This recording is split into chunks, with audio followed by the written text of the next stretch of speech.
Hi everybody, I'm Tina. This is To the Inner Wild. Today is October 15th, a Friday. This is a timeless message, a timeless reading. So whenever you receive this message, is exactly when you're supposed to, in the fraction, if not whole, of its receipt. Okay, so today, no more than 3 minutes ago, I asked Spirit, just for some messages. Really? Like, what is it that I'm supposed to be seeing right now? Where am I at? Like, where am I supposed to be at right now? And when I have these questions in mind, some of them are just really not verbalized. So we just plant seeds of thought, and sometimes it's seen right away. Anyway, maybe that's just about building relationships. A responsiveness once you have a high level of trust, the attentiveness, the care. All right, Spirit, angels, I invite you in.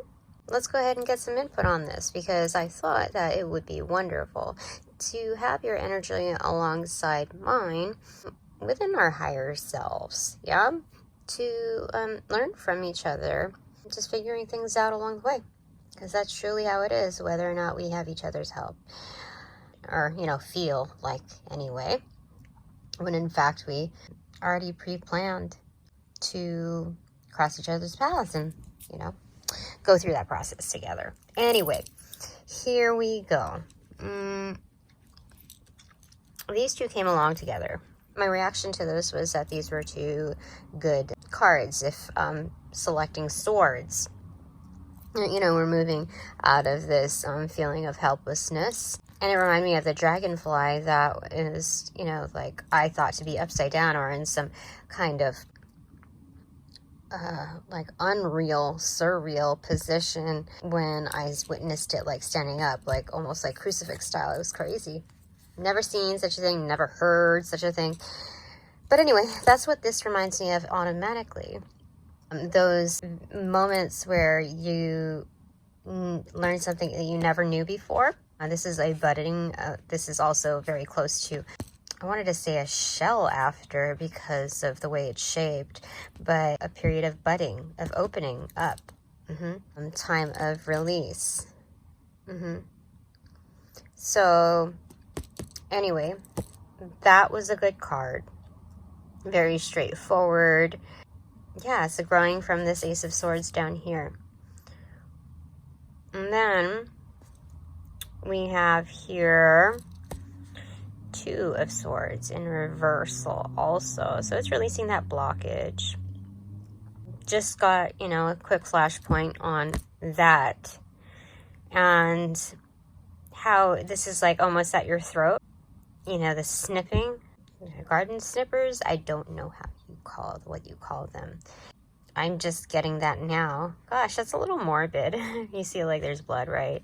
This is the top view, but that's not what I initially got. This was something more like an egg yolk, chopsticks kind of picking up a void, a hollow point. Yeah, a void within, addressing it accordingly. And then this came along. And I was like, oh, okay, you again?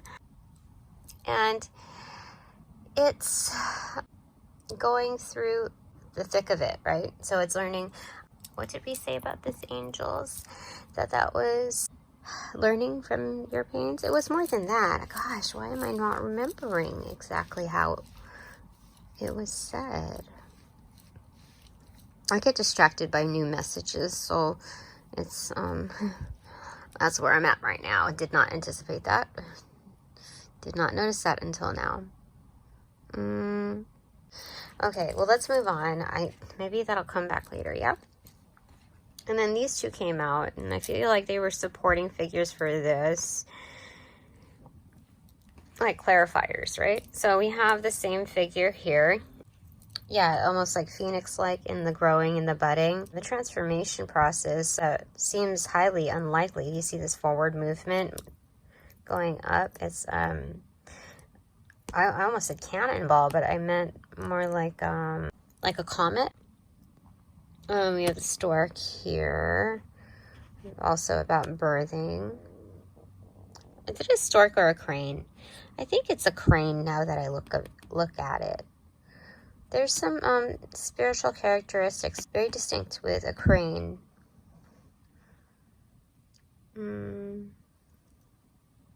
Anyhow, okay, I didn't really get that much from here other than the needing to strike an internal balance. This is quiet. This card is moving in silence, but still very powerful. And then got this card alongside with it. What I immediately noticed is that this raven was like calling at this. So it's like an awakening, you know, to an eclipse. So there's many messages within that. But yeah, so what I immediately noticed was that this raven, you don't know whether he's perched upon it or carrying it. He could be in motion, in flight, bringing this. And then with lightning striking, that's very much like a tower moment, especially if you consider that possible risk here. Relative to the traditional meaning of the Hierophant, I feel like it enforces the laws, the natural laws, understanding the inevitable and building discipline around it. Oh, that's what it is. Okay, because that's bound to happen. The likelihood of that happening is just as equal as if anyone else would be holding it. That's very surface level, because this bird carries a certain amount of energy. Energy is energy, and it's all impactful. So you can't say that this instance is independent from the bird, because the bird is as much of a contributor to all of this happening. It's not just the facilitator in bringing it to proximity, but it's also the connection point, the delivery of this energy brought that's holding this. So it's like one whole unit, and it's independent from anyone else's. So the Hierophant is building discipline around the understanding, for this context, you know, understanding the inevitable, the truth in that, and that it can sometimes burn. There was something else in here. Maybe that was it. 10:05 on the clock. Yeah, I think this is... Oh, that's okay. That's what this was. It sounded so simple, but when you really look at this, it's dealing with your pains, your burdens, your backbreaking substances, the sources, the backbreaking sources of your burdens, of your sacrifices, your commitments that you take on, your investments that become burdensome. Sometimes in having to deal with this and to ideally like release that, like let some of that go, it's like a coping mechanism, is to sometimes just to get out of it. Sometimes and this is really why I started the reading, felt the need to start the reading, was just the message in this triad alone, that, you know, sometimes when you're at a certain point where you've been taught enough lessons and had enough practice to say, like, okay, get out of your comfort zone now. Like, you know this to be true, so to just get out of it. I know that doesn't sound as impactful as what I originally took in. It was a lot more fluid than that, to tell you the truth. And yeah, can't lie, I'm a little frustrated with myself for not being able, or not remembering exactly how it was conveyed to me. But we came up with some other discoveries along the way, and that was the main intent, is to gain additional perspective, resolving and trying to understand where we're at. Yeah. And a little bit of advice along the way. I thought it might be constructive for you too. Is there anything else here? Yeah, this is almost like the Magician. Do you see how the wings are up? Almost wielding it. It's like palm to palm, but it's wing to wing. And the further you know how to manipulate your most prominent resource, I guess, like air for this, the control of that only helps develop that fire and that release of energy, the transference, the opening, the budding, the igniting, yeah, the straight up releasing. I feel like a breather is needed to truly comprehend how this applies to pending actions. Let me get one more card here, okay? Okay, wait. What do you think, Spirit? Okay. That one. Three of Wands. And that one. The Hermit. I think it's kind of like that. Looking at this lightning bolt. That's right. Let me move the other cards so I can get a better idea of how this plays into the story. Eight of Wands movement starts with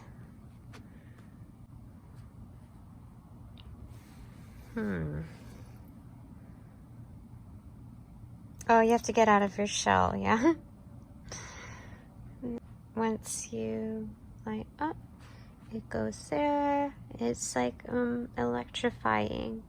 It centralizes its force like eightfold of a magician, and it's just like whoosh. And then there's all this light illumination, and then soon you just pretty much embody that with grace.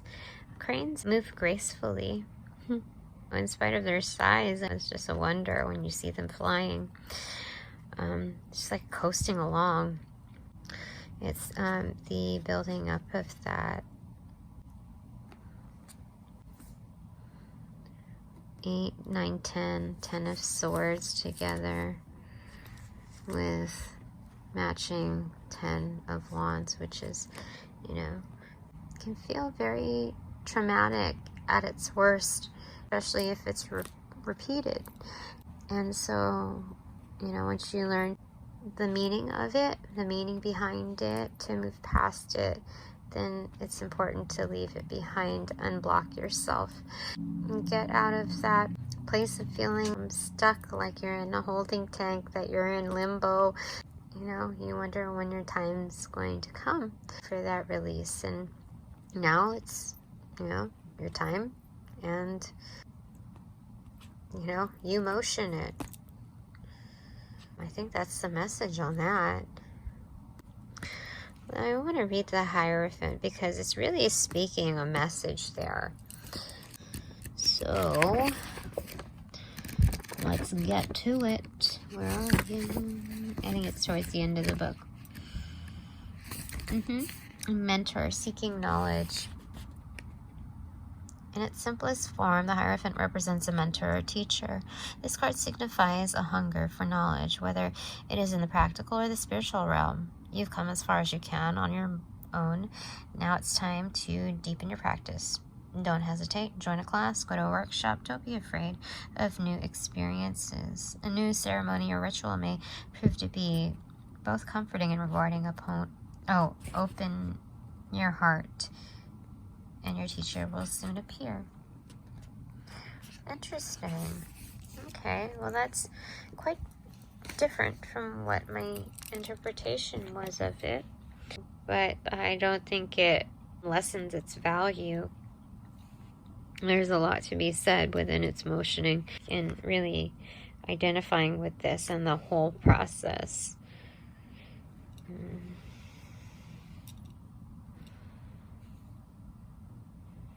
You ever get when a big fly gets stuck in your house and it goes straight to the window? Like, that's what I was seeing here too.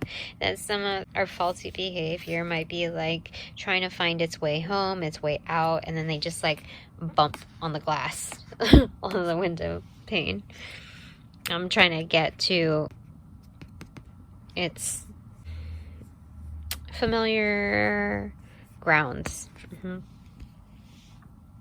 So that is like, I feel like when we're at our lowest, wanting to escape, but this is the optimal position, the prime position to be in, despite its danger, because we see a lot of movement implied with that. So it's saying that it's going to take some time in this regeneration, this starting point. It's like this is a very thick ground, like very solid, dense. It's just like a quick, gradual cracking of the surface. So these are like the chakras moving on up, right, to that point. So it's just taking some time. There's another message in this. Yeah, so this is kind of like slow movement into here, like coming out of our shell. There's been a lot of thought going on, a lot of adaptation. You see the reptilian part, scaling of its body is very pronounced. So it's starting off in this quietness, yeah, like at a turtle's pace, right? You're getting there, and this always takes work, continual work, maintenance. But I think that's what it's saying. I feel like there was something more, but now we're into 20 minutes and 40 seconds. So, do we have one more card, Spirit? Let's grab one. That one is that one. Yeah, 9 of Wands. Okay. Yeah.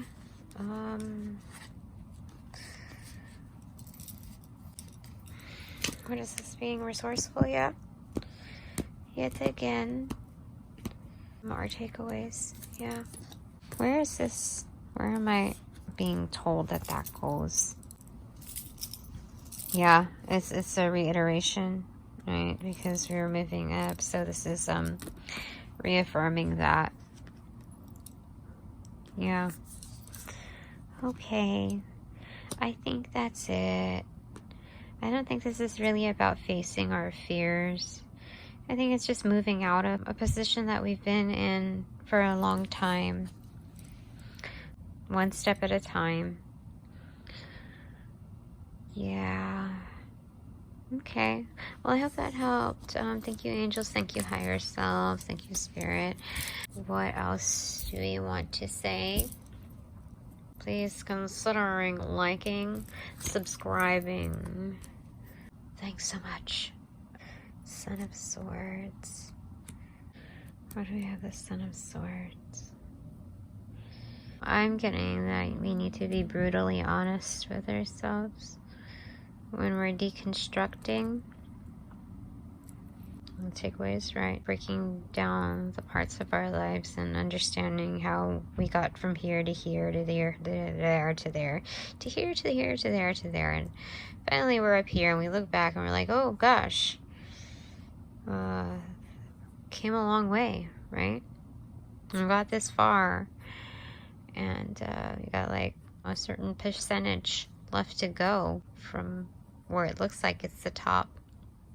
So it's like moving fearlessly into it. I don't know why I got brutally honest there. I think that's a definite message though. Okay, I guess that's it for now. Have a good night. Talk to you later. Bye.